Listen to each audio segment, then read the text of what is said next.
What's up everyone, welcome back to a brand new video. During the last part, we started going more into the Buu saga, and surprisingly enough, there actually is a Buu saga. I know, it never happens on my channel, but hey, there is one here. Majin Buu's been getting stronger and stronger, and the group is trying to figure out a way to defeat him, but every time they get closer to defeating him, there's always something in the way.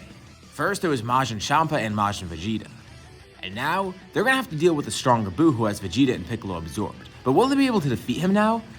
We'll be seeing all that in this part and more. For this video, let's set a like goal of 3,000 likes. If we hit that, I'll continue with another part to the series. The next part will be going into Super, so be sure to hit that like button if you want to see more of this. Because Super is basically going to be a bunch of original arcs. Anyways, let's pick it from here. Majin Buu strikes. Goku tells Champa to evacuate the others. Everyone's still on the lookout right now, but maybe he can keep them safe at least. Goku's going to try and hold off Buu, who's now Buu-Jita. Champa follows his command and teleports everyone away. And in his haste, he even accidentally teleports Beerus with them. Beerus asks him what he's doing, but Champa just panicked. He doesn't know what the hell to do. This guy seems really powerful, so maybe they should get everyone away, especially since he's absorbing people. But then they realize, that means he's gonna absorb Goku. Goku's there alone. I mean, he did say he wanted to fight Buu alone to hold him off. But there's no way he's gonna be able to do so. So they need to get back to the lookout as fast as possible. And thankfully they get there just in time. Champa teleports them back, and Buu's about to absorb Goku.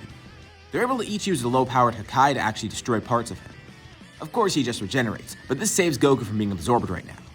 Okay, maybe if the three of them work together, they'll actually be able to accomplish this, but Goku tells them they need to do that fusion thing.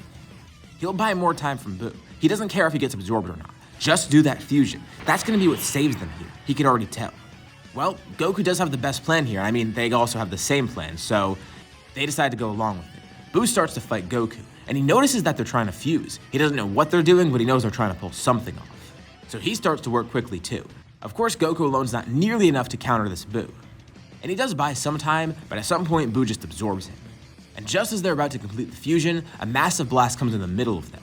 They made sure to get far away from Buu too, even leaving Goku behind. The speed he has is insane, and then they realize where that speed came from. He's standing there, now in a different outfit from before. What the hell? It's only been a few minutes and he's already changed appearance again. He has the same orange gi as Goku, and it's pretty clear to them what happened. This is now Buku. He's amazed with his power. Yeah, he could absorb Beerus and Champa next, but he decides it might be more efficient to just kill them or turn them into candy. I mean, he's so strong right now. Does he even need their power? What will the increase even be like? He doesn't waste time thinking about it. Immediately he begins attacking the two. They try and fight him, but his attacks are so strong. Every time he kicks or punches them, they feel like everything in their body's being destroyed by it. But he's had his fun. Fighting these guys together, yeah, that's not really enjoyable for him. They're not strong enough to put up a fight against him. Well, they try, but Buu knows that's not going to go anywhere, and they kind of know the same. So he charges the finishing blast. In his hands, he creates a powerful beam. He tells them it's been fun, but this is the end of Earth and them. He launches a massive attack at them, and they try and counter it. But right before they launch their attack, Buu's completely dissipates. He's confused. Did they counter his attack? No, there's no way, that doesn't make sense. He then feels a powerful attack hit his back. He turns around, seeing someone standing there that looks similar to Goku actually. It's Gohan. Beerus and Champa are amazed. Gohan's back, and what's happened to him? How is he strong enough to actually do that to Buu? Well, as I kind of touched upon last time, Gohan never actually died, pretty much like the normal Buu saga. He ended up going to the Sacred World of Kais, then getting the ritual from Elder Kai to get his ultimate form. And yeah, he's strong, really strong, even stronger than Beerus and Champa combined. But with Buu's amazing power right now, he's not sure it'll be enough to defeat Buu. It might be enough to hold him off though, not like what Goku did. Remember, Gohan's backstory here is pretty different from what it was in the normal series. So on top of the fact that he has ultimate, he was already stronger to begin with. So he just might be enough to actually do this.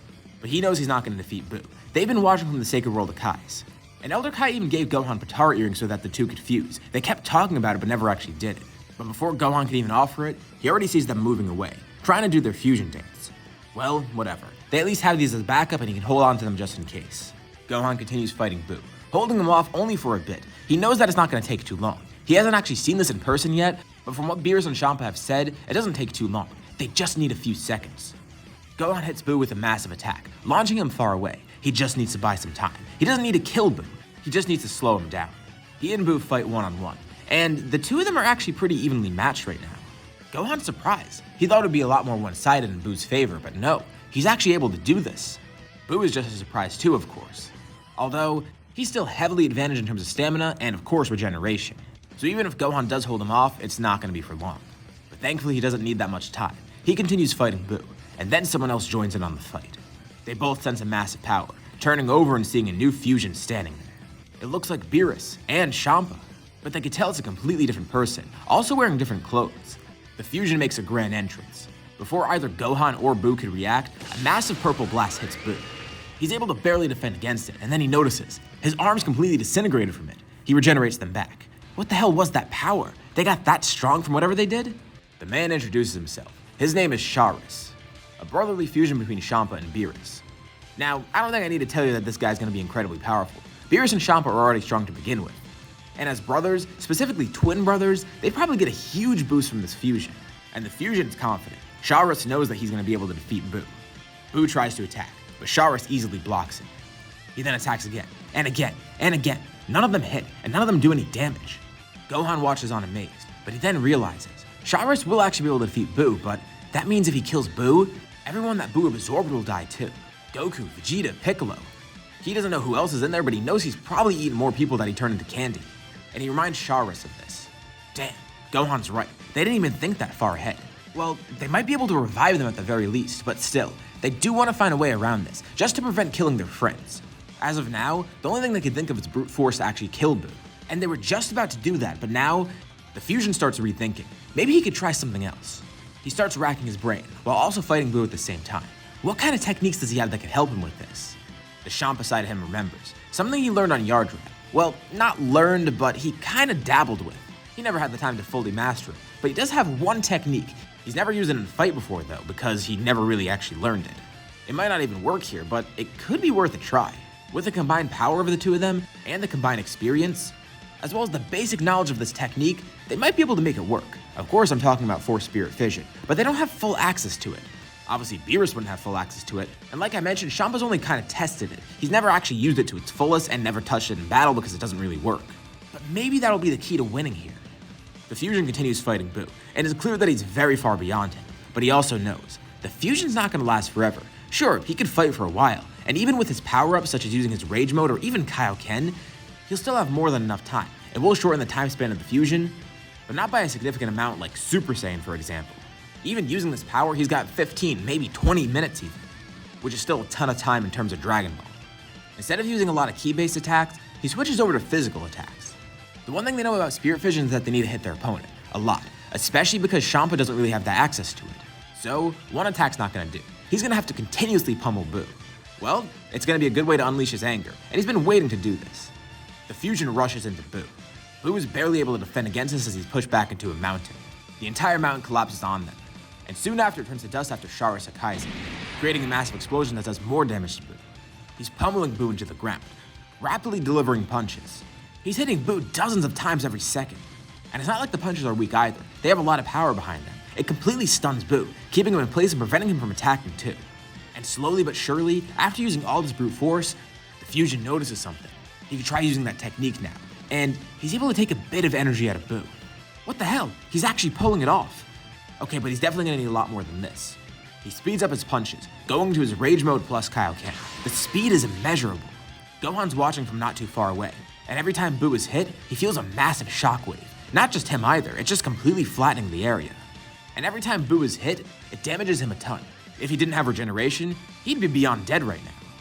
But the fusion keeps punching, keeps kicking, keeps doing everything in his power to hit Buu, and slowly but surely, more energy gets drawn out of him. Of course, this isn't what he's trying to do. Taking energy out of Buu isn't going to be of much use to him. No, he's trying to get the people out of him, defuse him from the others inside of him. And then something strange happens. Buu's clothes change. The orange gi disappears, turning into a blue outfit like Vegeta's. His power significantly decreases, and a blob of him gets separated, then turning into Goku. He's unconscious, but Sharos looks over. They did it! They actually were able to take someone out of him. Gohan rushes over to get Goku out of there, and he tells them to keep doing what they're doing. It's working. He can't believe it. This fusion's amazing. He's gotta try fusion someday. It seems pretty crazy. Slowly but surely, Sharos begins working his way through Buu. Next up, Vegeta gets separated, then Piccolo. And then Buu gets separated, the fat Buu? They have no idea what this is, but there was another Buu inside of him? Strange, they don't really sense that much evil energy coming off of him. At least compared to this Buu. And he begins transforming. He doesn't look like Super Buu anymore. He gets smaller, like he changes completely into something else. Unbeknownst to them, they just reverted Super Buu into Kid Buu. Of course he's completely unhinged, as well as being pissed off right now. But the fusion still has more than enough time, and from what he could tell, there's no one left inside of this Buu. Perfect, just what he needed. Kid Buu tries to fight him, but it does absolutely nothing. In one hand, Sharos begins charging an attack. This is gonna be it, the strongest Hakai he's ever made, both between Beerus and Champa themselves. This is what everything's been leading up to, all their training, their bond as brothers. Sure, there's been issues in the past, but now they're fighting for something greater than themselves. It's a true testament to what they've been through. With one hand outstretched, a massive blast of compressed air is launched at Buu. Then another. He keeps getting stunned into the ground. And then with immense speed, Sharos flies down to the ground, tackling Buu even further into it. He then grabs Buu's antenna, stretching it out and slingshotting him up into the air. This is kind of fun. Buu stretches himself out to turn himself into a parachute midair. But just as he's able to stop himself, Sharos gets up there with him. He smirks, telling Buu it's been fun. He then stretches out his other hand. Buu looks on at the ominous purple glow, not knowing what the hell this is. And for the first time in his life, Kid Buu feels a real sense of fear. No, not just that. He feels imminent death. The power of this fusion is so amazing that it made an emotionless monster feel fear. But he can't even process these emotions, because just as soon as he sees the glow, the Hakai is then launched. From below, Gohan watches with everyone else unconscious. He defends them from the blast too. Damn, just the shockwave is that powerful. And then, the glow disappears, the shockwave dissipates, and the fusion descends from the sky, defusing into Beerus and Champa not long after. The brothers look at each other, and then Gohan. Did they actually do it?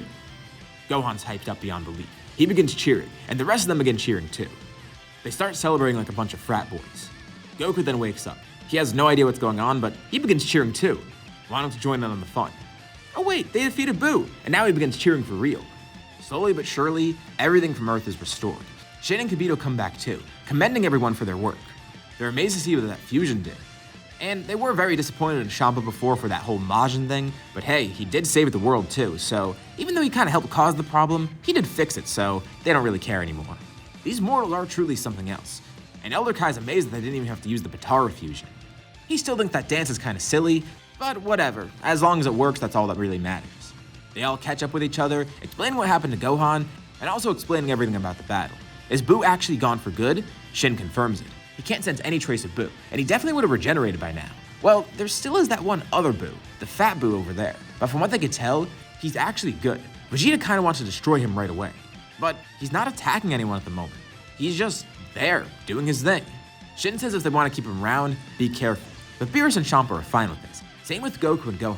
If this Buu actually does turn out to be a problem, well, all of them are more than strong enough now, and that Buu is so much weaker than that one that they just killed. In their eyes, it should all be fine. They have one last celebration with the Kais involved, and the two Kais return back to their world. It's incredible the kind of foes they fought together, but still, this isn't the end of the story. After all this time on Earth, Beerus and Champa have completely forgotten. They are being pursued by the Galactic Patrol, and one day, someone shows up. It's Jocko. It turns out he's actually been friends with Bulma this whole time. The two brothers almost run into him, but they hide at the very last second. What the hell? Why is the Galactic Patrol here? They're kind of panicked now. Champa even teleports both of them away. Beerus asks Champa, did he know about this? No, he didn't. This is the first time he's seen the Galactic Patrol on Earth. He didn't even know they knew about this planet. Well, they should be fine. They did fight the Galactic Patrol before. And who knows, maybe they stopped caring by now. Beerus gives Champa a look. Is he serious? He thinks they forgot that they're fugitives? Well, Champa doesn't know. Maybe they did. I mean, water under the bridge. Well, they've been on the run for years and Beerus did break someone out of prison. They definitely have not forgotten. As long as they don't know that they're here though, that's good. But they then find out. Jocko begins asking Bulma about what's happening. He hears about Buu and then she mentions some guys named Beerus and Champa. Beerus and Champa? Wait, the fugitives? Uh-oh, did Bulma say something she was not supposed to? Yep, it turns out she did. She tries to stop it and say that they saved the universe. If Jocko wants to arrest them, he has to at least know that. And she is able to convince him. He doesn't really want to let them go, but if they save the universe, maybe it's a fine idea. But they've already kind of screwed up. Beerus knows that Jocko's on Earth, and Bulma was too late to stop them communicating. Jocko already sent him a message saying that Beerus and Champa are here. And even though Jocko's gonna let it slide, Beerus isn't. He's been waiting for this. This is what he's needed. He then turns off his communications with Jocko, and then starts communicating with two other people. It's brother and sister, Whis and Vados. It's go time. And this is where we'll leave off for now. So, what did you guys think about this part? Or what did you guys think is gonna happen next time? Leave your thoughts and suggestions in the comments below, and I'll be sure to check them out to see what you guys think. As always, if you liked the video, be sure to drop a like. And let's try to hit that like goal from the beginning of the video so we can get another part of the series. If you haven't already, why not subscribe? as well as hitting the bell icon to be notified about any future uploads on my channel, including more parts of the series or any videos like this one. Anyways, thank you all for watching, and I'll see you all in my next video.